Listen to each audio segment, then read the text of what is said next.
Ngồi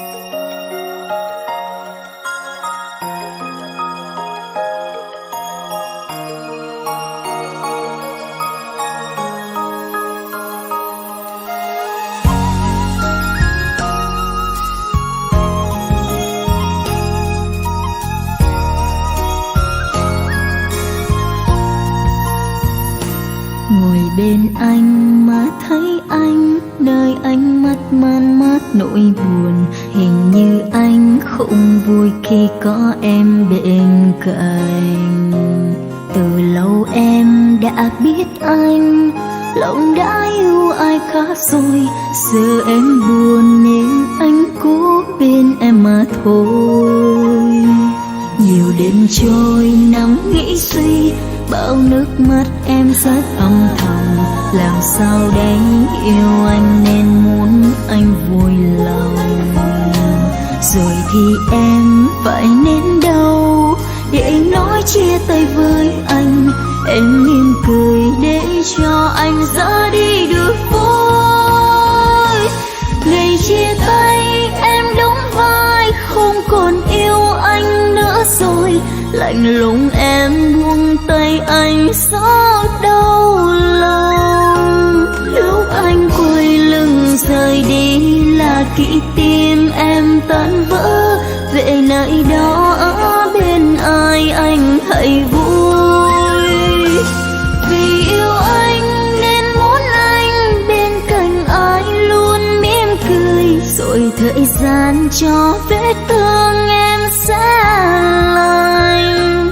Cố xem như không nợ duyên mà sao bao đêm em khóc. Kệ em đi miễn sao anh vui là được.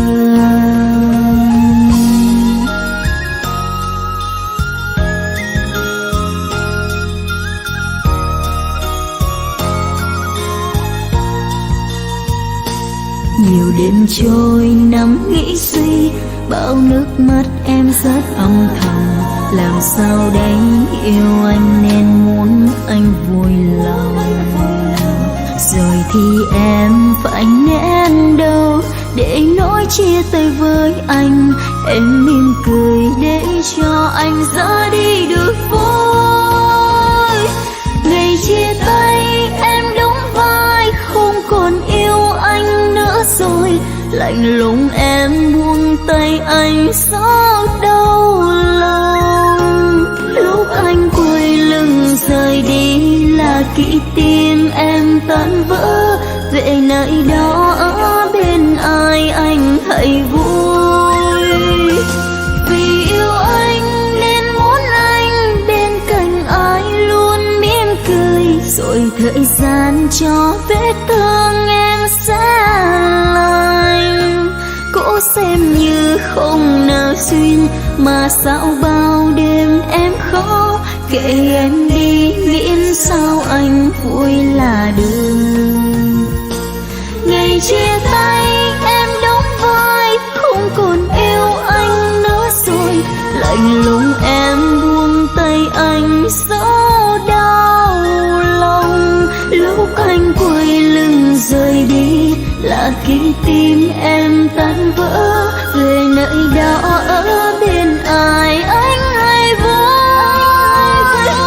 Vì yêu anh nên muốn anh bên cạnh ai luôn mỉm cười.